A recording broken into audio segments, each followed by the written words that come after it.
Hello everyone. Today we are going to see our next chapter, which is electromagnetic induction. First, we understand the term electromagnetic induction. Okay. मान लेते हैं कि आपके पास कोई भी current carrying wire है।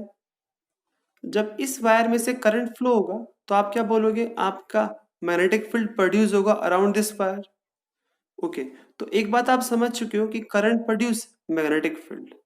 अगर इस नेचर में सिमेट्री प्रेजेंट है तो अगर करंट मैग्नेटिक फील्ड बना रहा है तो मैग्नेटिक फील्ड को करंट बनाना चाहिए। तो इस चीज को प्रूव करने के लिए हमारे बहुत सारे साइंटिस्ट ने वर्क किया। फाइनली एक साइंटिस्ट थे Faraday, who found that changing magnetic flux produce electric current. अगर आपका फ्लक्स चेंज होगा तो वो इलेक्ट्रिक करंट को प्रोड्यूस करेगा। ये किसने फाउंड किया था? फेराडे ने, जिसको आज हम लोग क्या बोल रहे हैं? ईएमआई। ईएमआई होता क्या? It is a phenomena of producing EMF और current when the magnetic flux link with the conductor changes. अगर आपका फ्लक्स चेंज होगा तो आपका करंट या पोटेंशियल डिफरेंस प्रोड्यूस होगा। ओके, अब सबसे पहले समझते हैं कि फ्लक्स क्या होता है। देखो, फ्लक्स क्या होता है? इट इज काउंट ऑफ या total number of field lines passing through the close loop. जितनी भी आपकी number of field lines pass होती हैं किसी भी क्लोज लूप से, वो किसको इंडिकेट करती है? मैग्नेटिक फ्लक्स को। जैसे मान लेते हैं कि ये आपके पास एक लूप है ए और ये लूप है बी। इस लूप से आपकी 3 number of field lines pass हो रही है और इस लूप से आपकी 4 number of field lines pass हो रही है। तो यहाँ पे नंबर ऑफ फील्ड लाइंस ज्यादा पास हो रही है तो इसका मतलब इसका जो फ्लक्स होगा वो ज्यादा होगा बी वाले का as compared to the A. ठीक है, तो एक बात आप समझ चुके हो कि नंबर ऑफ फील्ड लाइंस किसको इंडिकेट करती है? मैग्नेटिक फ्लक्स को इंडिकेट करती है। ओके, अब इस फ्लक्स को हम लोग कैसे कैलकुलेट करते हैं वो देखते हैं। देखो, मान लेते हैं कि आपके पास कोई भी एक लूप है जिसका क्रॉस सेक्शन एरिया क्या है? ए। उसको आपने प्लेस कर रखा है यूनिफॉर्म मैग्नेटिक फील्ड के बीच में and theta is the angle between magnetic field and the area vector. अब आपको एक बात पता है, जो हमारी एरिया होती है वो एक वेक्टर क्वांटिटी है। ठीक है, अब जो डायरेक्शन होता है एरिया वेक्टर का वो हमेशा सरफेस के परपेंडिकुलर होता है। ओके, सो आपको याद रखना है theta is the angle between magnetic field and the area vector. So flux को आप कैसे कैलकुलेट करते हो? ठीक है, it is the product of cross section area. अभी क्रॉस सेक्शन एरिया कितना है आपका? A, and the magnetic field in the direction of area vector. मतलब मैग्नेटिक फील्ड का कौन सा कंपोनेंट एरिया वेक्टर के डायरेक्शन में है। अगर ये बी है तो आप एक बात बोल सकते हो इन the direction of area vector इसका कौन सा कंपोनेंट होगा? B cos theta. ओके, तो आपने क्या बोला? जो फ्लक्स है मैग्नेटिक फ्लक्स, फ्लक्स को हम लोग फाई से रिप्रेजेंट करते हैं। तो जो फ्लक्स होगा वो किसके बराबर है? बी ए कॉस थीटा के। ओके, आपको पता है अगर आपके पास कोई दो वेक्टर क्वांटिटी है अगर उनके साथ cos थीटा है तो उसको आप रिप्लेस कर सकते हो डॉट प्रोडक्ट से। तो मेरे पास फाई क्या आ चुका है? B vector dot A vector. अब देखो, यहाँ पे जो डॉट वेक्टर है वो किसको रिप्रेजेंट कर रहा है? कि जो मेरी फाई है वो एक स्केलर क्वांटिटी है। तो आपको याद रखना है magnetic flux is a scalar quantity and the SI unit of magnetic flux is weber. अब हम लोग फ्लक्स को मेजर करते हैं वेबर के अंदर and the CGS unit of the magnetic flux is Maxwell. अब जो इसकी सीजीएस यूनिट है वो क्या है? मैक्सवेल है। अब एक रिलेशन होता है सीजीएस सिस्टम में और एसआई सिस्टम में कि 1 Maxwell is equal to 10⁻⁻8 weber. Okay, तो आपको ये छोटा सा रिलेशन याद रखना है सीजीएस सिस्टम के बीच में और एसआई सिस्टम के बीच में। आप एक बात जान चुके हो कि जो हमारा फ्लक्स है वो 3 फैक्टर्स पे डिपेंड करता है। वो डिपेंड करता है magnitude of magnetic field and magnitude of area. Third क्या है? ओरिएंटेशन। ओके, सो आपको याद रखना है flux depends on magnitude of magnetic field, cross section area and the orientation. अब यहाँ पे ओरिएंटेशन का मीनिंग क्या है? कि वो इस बात पे भी डिपेंड करता है कि आपकी जो लूप है वो किस तरीके से प्लेस्ड है मैग्नेटिक फील्ड के अंदर। ओके, इसको आप समझ सकते हो। देखो, मान लेते हैं कि आपके पास कोई लूप है जिसका क्रॉस सेक्शन एरिया क्या है? ए। अगर आप उस लूप को प्लेस कर रहे हो vertically in the uniform magnetic field, तो आप क्या बोलोगे, इस लूप से आपकी मैक्सिमम फील्ड लाइंस पास होंगी। ओके, ठीक है, तो यहाँ पे जो फ्लक्स होगा वो भी क्या होगा, मेरा मैक्सिमम होगा। तो एक बात आप जान चुके हो कि अगर एरिया वेक्टर के बीच में और मैग्नेटिक फील्ड के बीच में अगर एंगल कितना है, 0, ठीक है, अगर एंगल कितना है, 0, तो उस केस में आपका फ्लक्स क्या होगा, मैक्सिमम होगा। ठीक है, अगर इस लूप को मैं प्लेस कर दूं इस तरीके से, ठीक है, तो अब आप क्या देख रहे हो, अब आपका जो फ्लक्स होगा वो किसके बराबर हो जाएगा, 0 के बराबर हो जाएगा, क्योंकि इस केस में आपका जो एंगल है मैग्नेटिक फील्ड के बीच में और एरिया वेक्टर के बीच में वो कितना है यहाँ पे, 90। Okay, if theta is 90 then phi is equal to 0। Okay, तो आपने क्या देखा कि फ्लक्स मेरा इस बात पे भी डिपेंड करता है कि मैंने अपने लूप को किस तरीके से प्लेस किया है। ठीक है, अब हम लोग एक न्यूमेरिकल देखते हैं कि हम लोग कैसे फ्लक्स को फाइंड आउट करते हैं। देखो, मान लेते हैं कि आपके पास कोई भी एक क्लोज लूप है, सर्कुलर लूप है, जिसका एरिया है 0.5 मीटर स्क्वायर, और उसको मैंने मैग्नेटिक फील्ड में प्लेस कर रखा है, और मैग्नेटिक फील्ड की वैल्यू कितनी है, 4 टेस्ला या फिर weber per metre square, and angle between area vector and magnetic field vector is 60 degree. ये मुझे गिवन है, मतलब मुझे थीटा भी गिवन है। तो आपसे पूछा गया है कि उस गिवन लूप से कितना आपका मैग्नेटिक फ्लक्स पास होगा। Find the magnetic flux pass through the loop. क्या आपको बताना है कि आपके इस गिवन लूप से कितना फ्लक्स पास हो रहा है। अभी आपने क्या देखा, आपका मैग्नेटिक फील्ड कैसा है, कांस्टेंट है, यूनिफॉर्म है, और वो किस डायरेक्शन में, एक्स डायरेक्शन में। एंड यहाँ पे जो एंगल है एरिया वेक्टर के बीच में, एरिया वेक्टर हमेशा सरफेस के क्या होता है, परपेंडिकुलर, वो मुझे कितना गिवन है, 60 डिग्री दिया है। अब मुझसे वो फ्लक्स पूछ रहा है, फ्लक्स क्या होता है, बी ए कोस थीटा। अब आपको मैग्नेटिक फील्ड पता है 4, एरिया पता है 0.5 एंड थीटा पता है। कोस 60 क्या होता है, 1/2, तो इसको आप लिख सकते हो 1 वेबर, कि उस गिवन लूप से कितना आपका फ्लक्स पास होगा, 1 वेबर के बराबर पास होगा। ओके, नेक्स्ट क्वेश्चन और देखते हैं। मान लेते हैं कि आपके पास वही सर्कुलर लूप है जिसको मैंने प्लेस कर रखा है मैग्नेटिक फील्ड में, बट इस टाइम मुझे जो एंगल गिवन है वो गिवन है the angle between plane of loop with magnetic field,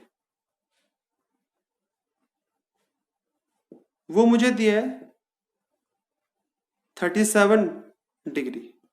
okay, तो आपसे पूछा गया कि फ्लक्स बताओ कितना हो। Find the magnetic flux pass through the loop. क्या आपको बताना है कि उस लूप से कितना आपका फ्लक्स पास होगा। देखो, अब यहाँ पे जो मुझे एंगल गिवन है वो देखते हैं। देखो, अब ये जो मेरी प्लेन है इस लूप का वो कुछ ये होगा, ये मेरा बेसिकली प्लेन है, ठीक है, इसको मैं यहाँ पे ड्रॉ कर रहा हूँ इजिली। ठीक है, अब ये मेरा क्या है, मैग्नेटिक फील्ड। अब इन दोनों के बीच में एंगल कितना दिया है मुझे, 37 डिग्री। बट जो थीटा होता है, थीटा एंगल होता है एरिया वेक्टर के बीच में। अब एरिया वेक्टर हमेशा लूप के परपेंडिकुलर होता है, तो आप क्या बोलोगे, ये इसके क्या है, परपेंडिकुलर। अगर ये 37 है तो ये कितना होगा मेरे पास, 53, क्योंकि ये तो परपेंडिकुलर था इससे।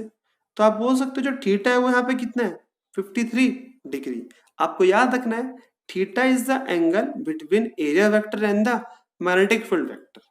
ओके, सो अब मुझे फ्लक्स पूछा गया था, फ्लक्स क्या होता है, बी ए कोस थीटा।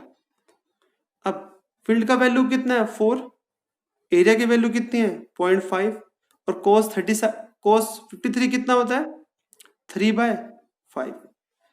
ठीक है, आपको याद रखना पड़ेगा कि cos 53 कितना होता है 0.6 या 3/5।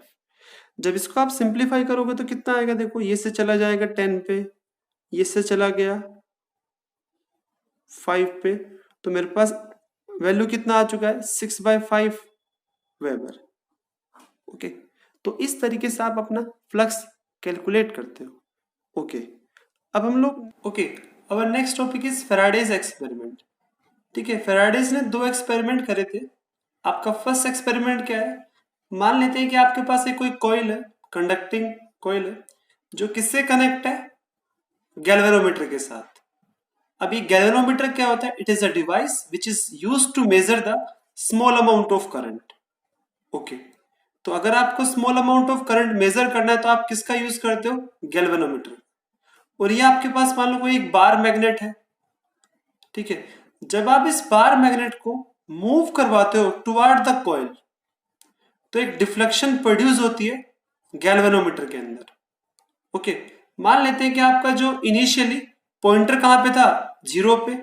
जैसे इसको मैं पास लेके आया, ये पॉइंटर मूव करा toward the right direction. Okay, जब आप इस मैग्नेट को मूव करवाते हो बैकवर्ड डायरेक्शन में, तो इस केस में अब जो डिफ्लेक्शन प्रोड्यूस होती है गैल्वेनोमीटर में वो होती है ऑपोजिट डायरेक्शन में। ठीक है, तो इसका मतलब क्या है, अगर आप मैग्नेट को मूव करवा रहे हो टू एंड फ्रो तो एक डिफ्लेक्शन प्रोड्यूस हो रही है, मतलब करंट प्रोड्यूस हो रहा है सर्किट के अंदर। इसे कौन मेजर कर रहा है, आपका गैल्वेनोमीटर। अब इस चीज को फैराडे ने एक्सप्लेन किया।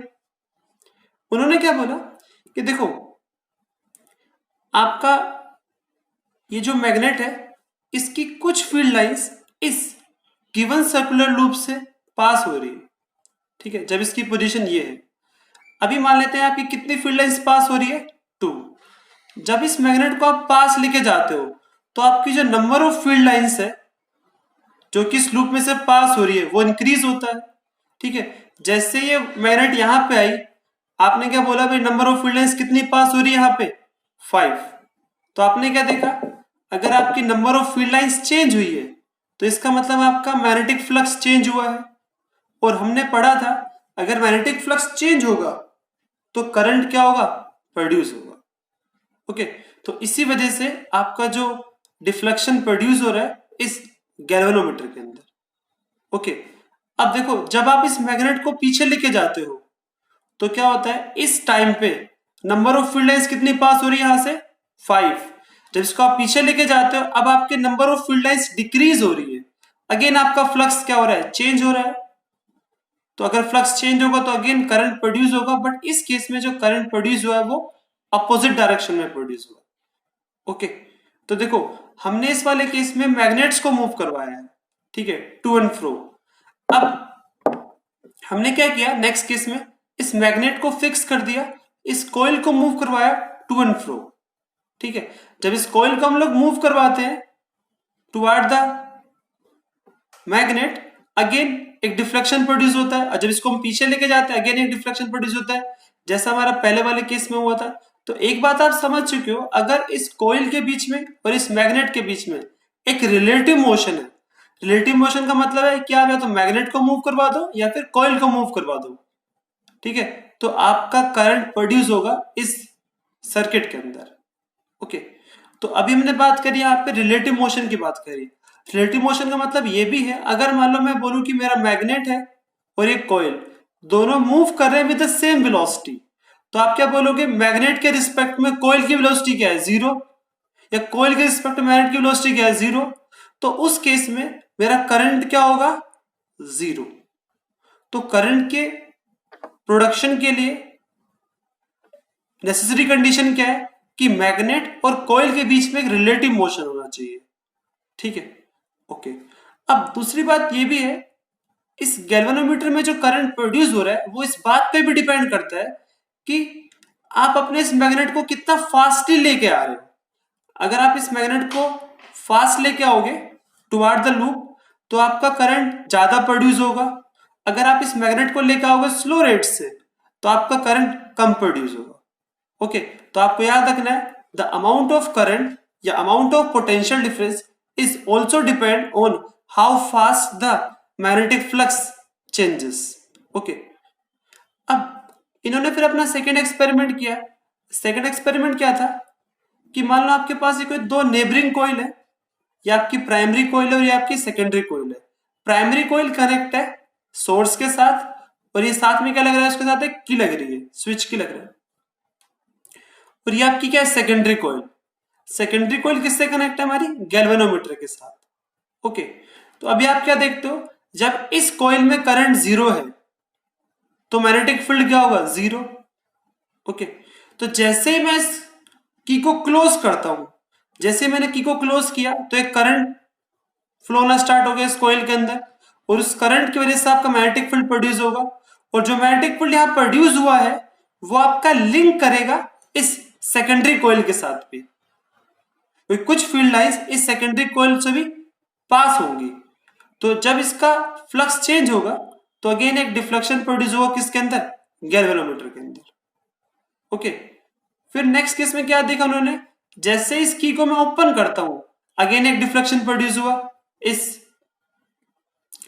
कॉइल के अंदर, बट इस बार जो डिफ्लेक्शन था वो ऑपोजिट डायरेक्शन में था। ठीक है, तो अगेन यहां पे भी क्या हो रहा है, मेरा मैग्नेटिक फ्लक्स चेंज हो रहा है, जिसकी वजह से आपका करंट प्रोड्यूस हो रहा है इस गैल्वेनोमीटर के अंदर। ठीक है, ओके, अब इन्हीं के बिहाफ पे फैराडे ने अपने दो लॉ दिए थे।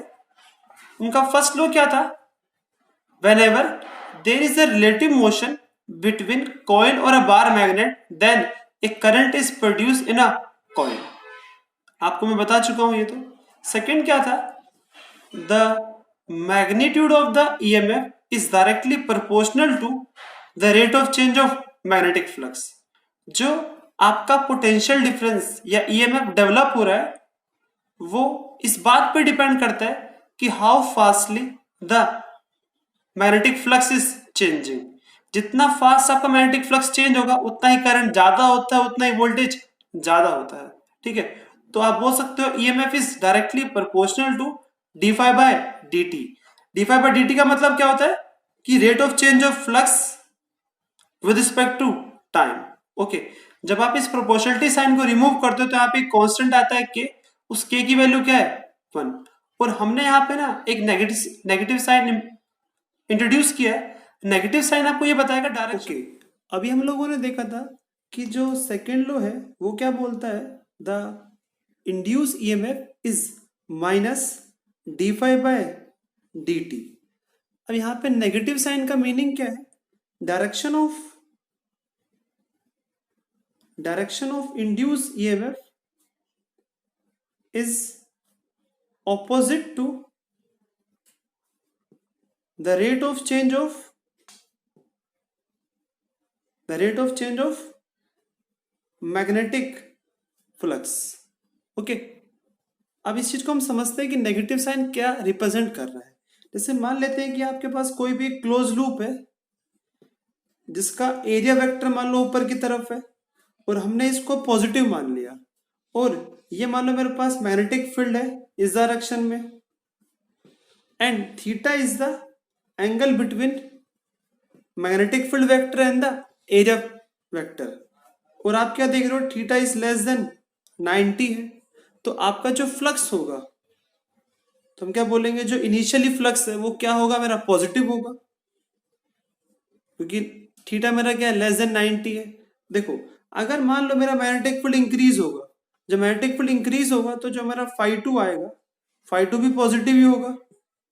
हमने क्या किया, जो मेरा मैग्नेटिक फील्ड का जो मैग्नीट्यूड है उसको इंक्रीज कर दिया, तो मेरा फ्लक्स चेंज हुआ, और जो मेरा φ2 फ्लक्स है वो भी पॉजिटिव है। तो मैं एक बात लिख सकता हूं, D phi upon D T which is greater than 0, क्योंकि φ2 φ1 से ज्यादा है तो ये क्वांटिटी कैसे आएगी, मेरे पास पॉजिटिव आएगी। तो एक बात समझ में आई कि D phi by D T क्या होगा, मेरा पॉजिटिव होगा। तो जो ईएमएफ होगा वो कैसा आएगा, मेरा नेगेटिव। अगर D phi by D T कैसा है, पॉजिटिव, तो इंड्यूस ईएमएफ कैसा होगा, नेगेटिव। नेगेटिव का मीनिंग क्या है, देखो कि अगर हमने ये डायरेक्शन पॉजिटिव मानी है, ठीक है, तो जो ईएमएफ का जो वेक्टर होगा, ठीक है, वो ऑपोजिट डायरेक्शन में होगा। देखो अभी हमने देखा था इस लूप में जो करंट होगा वो इस डायरेक्शन में मान लो, ठीक है, मतलब आपका ईएमएफ भी इस डायरेक्शन में ही होगा, ठीक है। तो डायरेक्शन ऑफ ईएमएफ भी हमारा यही है। अगर अपनी राइट हैंड की फिंगर को मैं कर्ल करूं जिस डायरेक्शन में मेरा ईएमएफ है, तो मेरा जो थंब होगा वो किस डायरेक्शन में होगा, डाउनवर्ड डायरेक्शन में, जिस वजह से हम क्या बोल रहे हैं कि ईएमएफ मेरा कैसा है, नेगेटिव। ओके, इसको एक और तरीके से समझते हैं।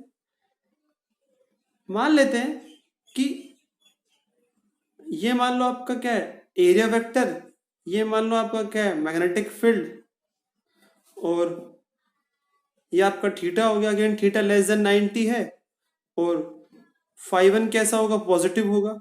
और मैं क्या बोल रहा हूं, आपका जो मैग्नेटिक फील्ड है वो डिक्रीज कर रहा है, जो मैग्नीट्यूड है मैग्नेटिक फील्ड का वो डिक्रीज कर रहा है।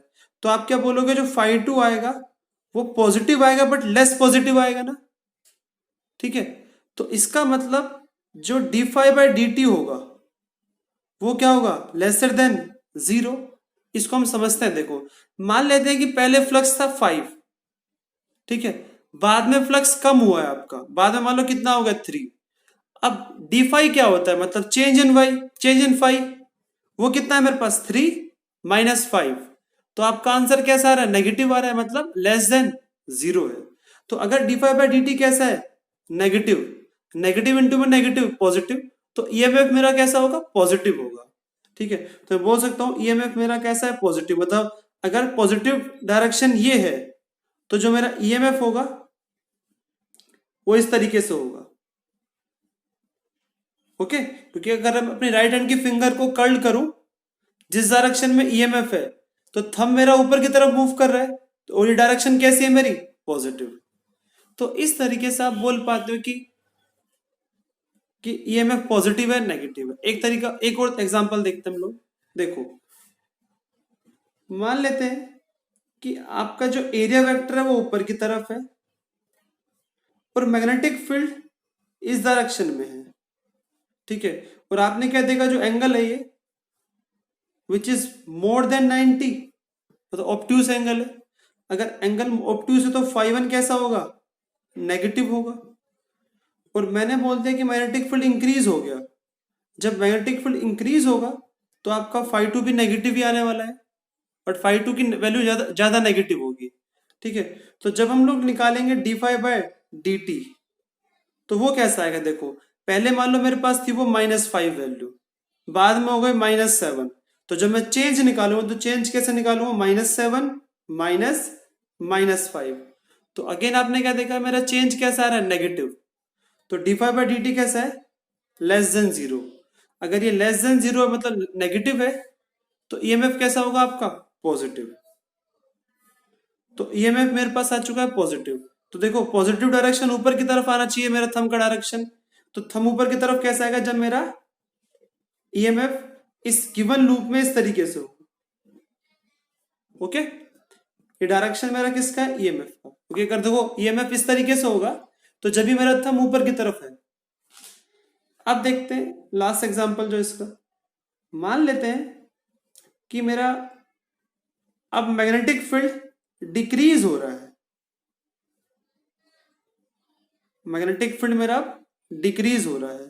तो आप क्या बोलोगे, अगर मान लो फाई 1 है वो पहले से नेगेटिव, आप जानते हो कि एंगल ऑब्ट्यूस है, तो जो फाई 2 होगा वो भी नेगेटिव होगा बट वो लेस नेगेटिव होगा, ठीक है। लेस नेगेटिव मतलब अगर ये मान लो मेरे पास -5 है और ये मेरा -7 है, तो जब मैं इसको इसमें से माइनस करूं तो मेरा आंसर कितना आएगा, 2। तो जो D phi by D T होगा वो क्या है, ग्रेटर देन 0। अगर D phi by D T क्या है, पॉजिटिव, तो ये क्या हो जाएगा, मेरा ईएमएफ नेगेटिव होगा। नेगेटिव मतलब जो डायरेक्शन है वो इस वेक्टर के अपोजिट आनी चाहिए।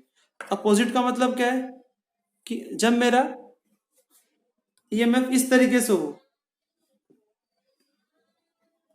देख रहे हो आप, ठीक है। जब आपका ईएमएफ इस तरीके से होगा तो आपका जो थंब का डायरेक्शन वो नीचे की तरफ होगा, ठीक है। तो ये मीनिंग है नेगेटिव और पॉजिटिव का। ठीक है, तो आपको याद रखना है। और लास्ट बात क्या है सेकंड लॉ में, अगर मान लो मेरे पास नंबर ऑफ लूप्स कितनी है n, तो उस केस में तो जो मेरा फॉर्मूला होगा ईएमएफ का वो क्या हो जाएगा, minus N D phi by D T. Okay okay, our next topic is Lenz's law. Lenz's law क्या बोलता है, अब तक आपने देखा है कि जब मैग्नेटिक फ्लक्स चेंज होता है तो आपका करंट प्रोड्यूस होता है। उस इंड्यूस करंट की डायरेक्शन हम किससे फाइंड आउट करते हैं, लेंजिस लॉ से। It state that direction of induced current in a coil in such a way it always oppose the change in magnetic flux which is responsible for their production। Okay, तो इसके बाद समझते हैं example से। मान लेते हैं कि आपके पास ये कोई भी एक कॉइल है या लूप है, मान लो ये मान लो कोई मैग्नेट है, ठीक है। तो देखो आप क्या बोलते हो कि अभी इस टाइम पे कुछ नंबर ऑफ फील्ड लाइंस इसमें से पास हो रही है, ठीक है। अगर मैं इस मैग्नेट को मूव करवाऊं टुवर्ड द लूप तो आपकी नंबर ऑफ फील्ड लाइंस ज्यादा पास होगी। अब ये बात किसको पसंद नहीं है, इस कॉइल को पसंद नहीं है। ये चाहता है कि जो फ्लक्स पहले था वही मेंटेन रहे, तो इसी वजह से ये चेंज को हमेशा अपोज करता है। अब ये अपोज कैसे कर सकता है इसके मोशन को, जब यहाँ पे नॉर्थ पोलैरिटी फॉर्म कर ले। अगर यहाँ पे नॉर्थ पोलैरिटी बन रही है तो इसकी वजह से जो डायरेक्शन ऑफ करंट होगा इस लूप में वो कैसा होगा, एंटी क्लॉकवाइज डायरेक्शन में। तो इस तरीके से आप डायरेक्शन ऑफ इंड्यूस करंट निकाल सकते हो किसी भी लूप के अंदर। ओके, मतलब याद क्या रखना है कि कॉइल चाहती है कि जो फ्लक्स पहले था वही मेंटेन रहे, वो हमेशा अपोज करती है, किसको, चेंज को अपोज करती है, ठीक है। अब एक दो हम एग्जांपल देखते हैं। जैसे मान लो मेरे पास ये कोई भी कॉइल है या लूप है मान लो, ठीक है। ये मान लो मेरे पास मैग्नेट है, ये इसका साउथ पोल है, ये नॉर्थ पोल है, ठीक है। अब देखो अगर मैं इस मैग्नेट को इस तरफ मूव करवाऊं so direction of induce current क्या होगा इसमें, देखो। अब ये कॉइल क्या चाहती है कि जो फ्लक्स पहले था वो बाद में भी रहे, ठीक है। तो हमेशा ये किसको अपोज करेगी, चेंज को अपोज करेगी। तो ये क्या चाहती है कि ये मैग्नेट इससे दूर ना जाए, ठीक है। तो इसी वजह से यहां पे कैसी पोलैरिटी आ जाएगी, मेरी नॉर्थ, ठीक है। तो अगर यहाँ पे नॉर्थ पोलैरिटी आ रही है तो आप क्या बोलोगे, अगेन डायरेक्शन ऑफ करंट कैसा होगा यहाँ पे, एंटी क्लॉकवाइज डायरेक्शन में। ओके, तो एक और एग्जांपल देखते हैं हम लोग। मान लो मेरे पास कोई अगेन एक लूप है और ये एक मेरे पास बार मैग्नेट है, ये इसका नॉर्थ पोल, ये साउथ पोल, ये इस तरफ मूव कर रहा है। और एक मान लो बार मैग्नेट है, ये नॉर्थ है, ये मान लो साउथ, ये भी इस डायरेक्शन में मूव कर रहा है। अब आपको बताना है कि इस लूप में डायरेक्शन ऑफ इंड्यूस करंट किस तरफ होगा। देखो जब इस मैग्नेट को मैं इस तरफ मूव करवाऊंगा तो इसको अपोज करेगी। अपोज कैसे कर सकते हैं, जब यहाँ पे नॉर्थ बने और इस तरफ क्या बनेगा, साउथ, क्योंकि दोनों पोल एग्जिस्ट करते हैं, ठीक है। तो इसके मूवमेंट की वजह से यहाँ पे नॉर्थ आ गया, यहाँ पे साउथ आ गया। इसके मूवमेंट की वजह से यहाँ पे क्या आ जाएगा, नॉर्थ, और यहाँ पे क्या आ जाएगा, साउथ, ठीक है। तो नेट इफेक्ट क्या होगा दोनों तरफ, जीरो। तो हम क्या बोलेंगे, इस लूप में इंड्यूस करंट क्या होगा, जीरो। ओके, और देखते हैं। मान लेते हैं कि आपके पास कोई भी एक स्ट्रेट वायर है और एक ये मान लो कोई आपके पास स्क्वायर लूप है। अब देखो हमने क्या बोला कि इस वायर में करंट इंक्रीज हो रहा है, तो बताओ इस लूप में डायरेक्शन ऑफ इंड्यूस करंट किस डायरेक्शन में होगा, मतलब डायरेक्शन बताना इंड्यूस करंट का। तो आप क्या बोलोगे, करंट जब ऊपर जा रहा है तो यहाँ पे मैग्नेटिक फील्ड लाइंस कैसी होंगी, अंदर की तरफ, ठीक है। अब जब करंट इंक्रीज होगा तो आपके जो क्रॉस हैं क्रॉस का मतलब क्या है, जो मैग्नेटिक फील्ड है अंदर की तरफ वो इंक्रीज होते जा रहे हैं। अब ये बात किसको पसंद नहीं है, कॉइल को। तो इस चीज को अपोज कैसे कर सकती है, जब अपना फील्ड वो बाहर की तरफ बना दे। जब फील्ड बाहर की तरफ बनाएगी तो डायरेक्शन ऑफ करंट कैसा होगा, एंटी क्लॉकवाइज। ओके। अगर मैं आपसे पूछूं कि ये मान लो मेरे पास कोई भी एक वायर है और ये मान लो कोई भी एक सर्कुलर लूप है, इस वायर में करंट डिक्रीज हो रहा है। अब बताना है कि डायरेक्शन ऑफ इंड्यूस करंट क्या होगा। तो आप क्या बोलोगे भाई, अगर करंट जा रहा है इस तरीके से तो मैग्नेटिक फील्ड लाइंस अंदर की तरफ आ रही है, तो मतलब यहां पे मैग्नेटिक फील्ड लाइंस अंदर की थी, मतलब क्रॉस था। अब आपके लगातार क्रॉस डिक्रीज होंगे, कोई करंट डिक्रीज हो रहा है, तो जब क्रॉस डिक्रीज होंगे तो अगेन ये बात किसको पसंद नहीं है, कॉइल को पसंद नहीं है। तो ये क्या चाहेगी, जो क्रॉस पहले थे वही क्रॉस बाद में भी मेंटेन रखे, तो अपना फील्ड बनाएगी अंदर की तरफ, उसको अचीव करने के लिए। तो अगर अपना फील्ड बनाया इसने अंदर की तरफ, तो करंट कैसा हो गया इस लूप के अंदर, क्लॉकवाइज डायरेक्शन में। ओके। तो आप इन तरीके से डायरेक्शन ऑफ इंड्यूस करंट निकाल सकते हैं। एक एग्जांपल देखते हैं। मान लेते हैं कि आपके पास ये कोई दो लूप है, सर्कुलर लूप है। एक का रेडियस मान लो ए है, एक का रेडियस मान लो क्या है, बी। और मैंने बोल दिया है कि जो बी है which is much much greater than A. इसका मतलब क्या है कि बी बहुत ज्यादा है ए के कंपैरिजन में। और बाहर वाले लूप में करंट मूव कर रहा है मेरा आई, ठीक है, और ये करंट डिक्रीज हो रहा है टाइम के साथ साथ, ठीक है। तो अब आप क्या बोलोगे कि अगर करंट इस डायरेक्शन में है, एंटी क्लॉकवाइज डायरेक्शन में, तो मैग्नेटिक फील्ड कैसा होगा मेरा, बाहर की तरफ, मतलब डॉट। यहां पे डॉट्स है मेरे, डॉट किसको शो कर रहे हैं, आउटवर्ड मैग्नेटिक फील्ड को। जब करंट डिक्रीज होगा तो ये डॉट लगातार डिक्रीज होंगे। अब ये बात किसको पसंद नहीं है, इस कॉइल को पसंद नहीं है, अंदर वाली को। तो आप क्या बोलोगे, इन डॉट को अचीव करने के लिए अपना फील्ड कहां की तरफ बनाएगी, सेम डायरेक्शन में, ठीक है, जिससे कि मैग्नेटिक फील्ड डॉट मेंटेन रहे हमेशा। तो करंट कैसा फ्लो करेगा मेरा, एंटी क्लॉकवाइज डायरेक्शन में। ओके। इन तरीके से आप लेंज लॉ की हेल्प से direction of induce current find out करते हैं। ओके।